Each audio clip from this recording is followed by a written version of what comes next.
हरे कृष्णा। गॉडलॉजी में आप सबका स्वागत है।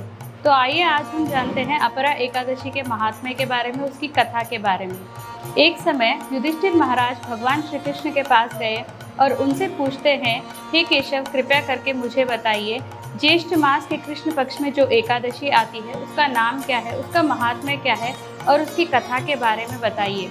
तब भगवान श्री कृष्ण कहते हैं, हे युधिष्ठिर, जो ये ज्येष्ठ मास के कृष्ण पक्ष में एकादशी आती है उसका नाम अपरा एकादशी है।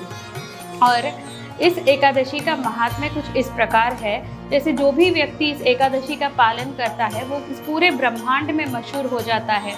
और भगवान कहते हैं, यदि कोई व्यक्ति किसी ब्राह्मण की हत्या करता हो, गर्भ में बच्चे को मारता हो, झूठी निंदा करता है और अन्य किसी भी तरह का पाप कार्य करता है, वह इस एकादशी के पालन से उसके सारे पाप नष्ट हो जाते हैं। और आगे भगवान श्री कृष्ण कहते हैं इस कथा के महात्म्य, इस एकादशी के महात्म्य के बारे में, कि यदि कोई तराजू पे तोलते हुए बेईमानी करता है और असत्य बोलता है और वैद्य के नाम पर बेईमानी करता है, हिसाब किताब में गड़बड़ी करता है, अन्य किसी भी झूठी गवाही देता है और ऐसे कोई भी पाप क्यों न किया हो, इस अपरा एकादशी का पालन करने से उसके सारे प्रकार सभी पाप नष्ट हो जाते हैं। अब आगे भगवान श्री कृष्ण इसकी कथा इस प्रकार बताते हैं कि एक समय माहिध्वज नाम का एक राजा हुआ करता था। ये जो राजा था ये बहुत ही सत्यवान और पुण्यवान राजा था और साथ ही साथ ये भगवान का एक शुद्ध भक्त भी था। इसका एक छोटा भाई था जो कि बहुत पापी आचरण वाला था और वह हमेशा इसके माहिध्वज राजा से ईर्ष्या करता था। और इस ईर्ष्या के कारण उसने क्या किया, उस माहिध्वज राजा को मार दिया, मार के उसे पीपल के वृक्ष के नीचे उसे दफना दिया।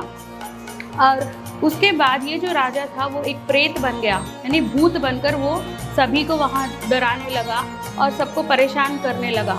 तो एक समय अकस्मात वहाँ से धौम्य ऋषि गुजर रहे थे और क्योंकि वो ऋषि है और त्रिकालज्ञ थे, तो उन्होंने देख लिया कि ये जो प्रेत आत्मा है ये बहुत ही पुण्यवान था इसके अपने जीवन में। तो उन्होंने इस अपरा एकादशी का पालन किया और इसका जो भी फल है वो इस राजा के अर्पित कर दिया। जैसे ही उन्होंने उसका फल राजा को अर्पित किया तो तभी वो राजा उस प्रेत की योनि से मुक्त हुआ और वे भगवत धाम वापस लौट गया। तो यहाँ हम देखते हैं कि कैसे इस अपरा एकादशी का पालन करने से एक जीव आत्मा सभी प्रकार के पाप से मुक्त होकर उसे भगवान की प्राप्ति होती है, भगवत धाम की प्राप्ति होती है। तो ठीक उसी प्रकार हमें भी प्रयास करना चाहिए कि हमें एकादशी का पालन करना चाहिए और उस दिन अधिक से अधिक हरिनाम लेना चाहिए। हरे कृष्ण।